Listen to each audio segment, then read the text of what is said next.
আপনাদের যে মহাসমাবেশ মঞ্চে জামাতের একাধিক নেতাকে আমরা দেখলাম, এনসিপির অন্যতম শীর্ষ নেতা আক্তার সাহেবকে দেখলাম, গণ অধিকারের নুরুল হক নূর সাহেবকে দেখলাম, কিন্তু বিএনপির কেউ সেখানে ছিলেন না। বিএনপিকে কি আপনারা দাওয়াত দেন নাই?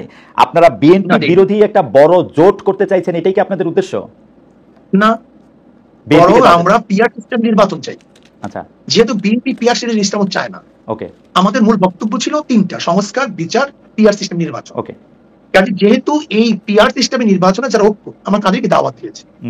বিএনপি যদি ঐক্য ছিল না, এই জন্য দাওয়াত দিইনি। বিএনপি যদি আগে বলে আমরা পিআর বিশ্বাসী, আমরা তাদেরকে দাওয়াত দেবো ভবিষ্যতে, সমস্যা নেই।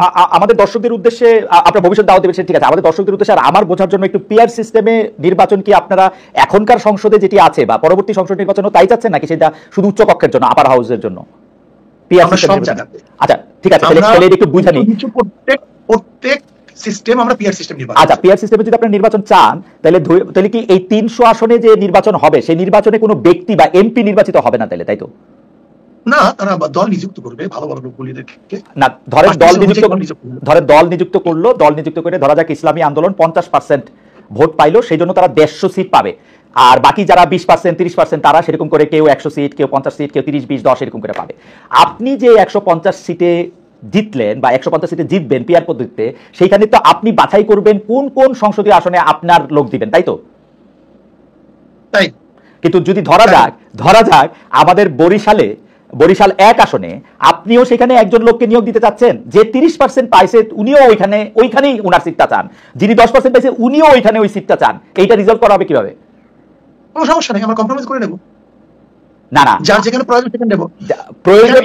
প্রয়োজন তো আমি এটা সারাই দিই, তাহলে ব্যাপারটা বুঝবেন। জি, আসলে পিআর সিস্টেমে নির্বাচনে কোন সিটে কোন প্রার্থী, এটা বহুত বড় কথা না। পিআর সিস্টেম নির্বাচনের সংসদ যারা সদস্য হবেন তাদের মূল দায়িত্ব থাকবে সংসদে কাজ করা, আইন প্রণয়ন করা, আইনকে বাস্তবায়ন করা। তার মানে ধরেন কথার কথা, আমাদের যে স্থানীয় সরকারগুলি থাকবে সেটাকে এস্টাবলিশ করা। আমরা উন্নয়নের ব্যাপারটা নেব স্থানীয় সরকার থেকে। স্থানীয় সরকার কাজ করতেছে কিনা, কোন আইনের পদ্ধতিতে, প্রক্রিয়ায় দেশ ভালো চলবে, জবাবদিহিতামূলক হবে, এটা কাজই থাকবে। মূল হলো আইন প্রণয়ন করা, আইন বাস্তবায়ন করা। না, আপনি আমাকে আরেকটু সাহায্য করেন। ধরা যাক পীর সাহেব চরমনাই আর আপনি মিলে ডিসাইড করলেন আমাকে কুমিল্লা 1 আসন থেকে আপনারা এমপি বানাবেন। ধরা যাক একইভাবে জামায়াতের নেতা ডক্টর শফিকুর রহমানও ঠিক করলেন আমাকে কুমিল্লা 2 আসন থেকে এমপি বানাবেন। আমি কিন্তু এলাকায় যাইও নাই, ভোটও করি নাই, কিচ্ছু করি নাই, আমার পক্ষে তো এমপি হয়ে যাওয়া সম্ভব, তাই না? আপনারা যদি 50% ভোট পান, আপনাদের যদি 150 জন সংসদ, এইটা কি ঠিক হবে? আমি কি একটা ভালো জনপ্রতিনিধি হইতে পারবো? নির্ধারণ না করি তাহলে কি হবে? এলাকায় নির্ধারণ করলাম, আপনি এত পার্সেন্টেজ ধরে নেন, একটা বক্তব্য জি ধরে নেন, জি আপনার এত পার্সেন্টেজ ভোট পেয়েছেন, আপনার সংসদে এত প্রার্থী আপনার আছে, হ্যাঁ, এখানে কোন এলাকা এটা নির্ধারণ করা জরুরি না? না, জরুরি। কারণ হচ্ছে যে প্রত্যেকটা মানুষের তখন ভোটিং রাইটটা হয় আমাকে দাউদকান্দি বা মুরাদনগর থেকে নির্বাচিত করবে কিনা, আমি ভালো প্রার্থী নাকি এনসিপির উপদেষ্টা মহোদয় আসিফ সাহেব ভালো প্রার্থী নাকি কায়কোবাদ সাহেব ভালো প্রার্থী, ওইটা ওই এলাকার মানুষের right to choose there MP. তাহলে আপনি মার্কা নিলেন কেন? মার্কা নিছি তো হচ্ছে আমার আদর্শটাকে কম কথায় বলার জন্য, যাতে ব্যালটে আমার আদর্শটা থাকে, মানুষ জানবে আমি ইসলামী আন্দোলনের লোক, ইসলামী আন্দোলনের আদর্শটা মানুষ জানবে আপনার মাধ্যমে। আপনি তো সব জায়গায় যাইতে পারবেন না, আমি আপনার বায়াতটা দিয়ে মানুষকে বলবো যে আমি হাত পাখার লোক, হাত পাখা হচ্ছে এটার আদর্শ, এই জন্য আমি কথা বলবেন। একটু বলি, জি জি জি ধরে নেন আপনার আসলে তো মূল মার্কা। যেই ব্যক্তি নির্বাচনে অংশগ্রহণ করছে সে যদি মার্কা নির্বাচন না করে, তাহলে সেই ব্যক্তি কি কোনো নির্বাচিত হতে পারবে? ধরে নেন কেউ হতে পারে, অধিকাংশ পারবে না, অনেকে পারে। মূলত মানুষের ভোট দিতে আসেন আদর্শকে, রাইট, আদর্শকে। যদি আদর্শকে ভোট দেয়, আদর্শ ক্ষমতায় যাবে না, ক্ষমতায় যাবে সংসদে না। আমি একটু অল্প একটু বলি, আমি বছর 30 ধরে এই মাঠ পর্যায়ে সাংবাদিকতাটা দেখি, তো অনেক সময় কি হয় সাহেব জানেন, ধরেন আপনার আদর্শ দিয়া আপনি আমাকে হাত পাখা দিলেন, মানুষ আমাকে আগ্রহ করে নিল, কিন্তু আপনি আমাকে না দিয়া আমার বন্ধুকে দিলেন, মানুষ হাত পাখার আদর্শে থাকলেও তাকে নিতে রাজি না, তাকে কিন্তু ফেল করায় দেয়। এখানে আদর্শ ইম্পর্টেন্ট, ব্যক্তিও ইম্পর্টেন্ট সায়ক। আপনি শুধু আদর্শ দিয়ে পাঠাইলে কাউকে আপনি নির্বাচিত করে আনতে পারবেন না, এখানে দুইটাই গুরুত্বপূর্ণ। অবশ্যই অবশ্যই, কিন্তু আমি মনে করি ধরে নেন আমরা 10 জনের নির্বাচন অংশগ্রহণ করলাম 10 পার্টির থেকে, একজনের ভোট পাইছে 10,100, আর 90,000 মানুষ তার বিরুদ্ধে। তার 90,000 মানুষ কি তার প্রতিনিধিকে মানে সিলেকশন করতে পারছে? না, গণতন্ত্রের মজাটাই তো এটা।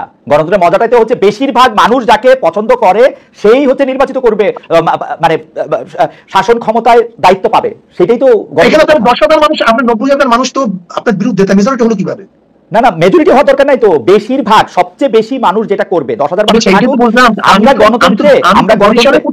আমরা গণতন্ত্রে সেইটা বাধ্য করতে গণতন্ত্রের অনেকগুলো পার্ট আছে, আপনি নিশ্চয়ই জানেন গণতন্ত্রের পদ্ধতি একটা না, গোটা দুনিয়ার মধ্যে গণতন্ত্র ভিত্তিক নির্বাচন পদ্ধতি একটা না। আমি জানি একটা না, আমি জানি একটা আসলে মৌলিক গণতন্ত্র ছিল, আমাদের প্রেসিডেন্ট নির্বাচন করে এখন পদ্ধতি ভিন্ন। আমার কাছে কি আমার কাছে কি মনে হয় জানেন, আপনি আমাকে কারেক্ট করেন ইফ আই এম রং, আমার কাছে মনে হয় যে আপনারা তড়িঘড়ি করে এই পিআর সিস্টেমের কথা বলতেছেন, পিআর সিস্টেমটার ভালো মন্দ বিবেচনা না করি, সম্ভাব্যতা বিচার না করি আপনারা পিআর সিস্টেমটা করার সময় এইটাও ভুলে গেছেন যে একটা 300টা আসনে আপনার 300টা ব্যক্তি গুরুত্বপূর্ণ। আপনি মনে করতেছেন শুধু মার্কাটা পাস করে আসলেই হবে, এরপর আপনি টেবিলে বসে 10টা লোককে আপনার ইচ্ছা মতো নিয়োগ দিবেন।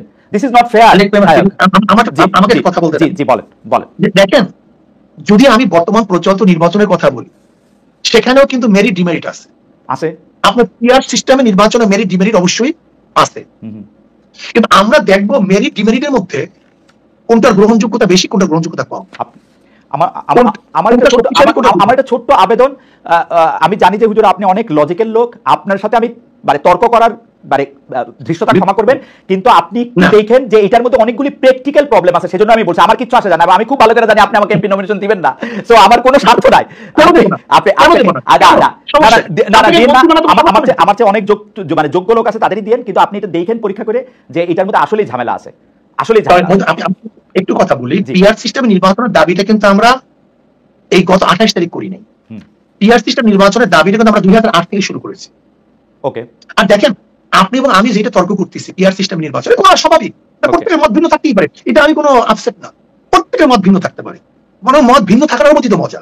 কিন্তু আমি একটা কথা মনে করি, 170টা দেশের মধ্যে 91টা দেশে পিআর সিস্টেম নির্বাচন। দেখেন আমাদের দেশে প্রেক্ষাপট, এখানে নমিনেশন মানে এখানে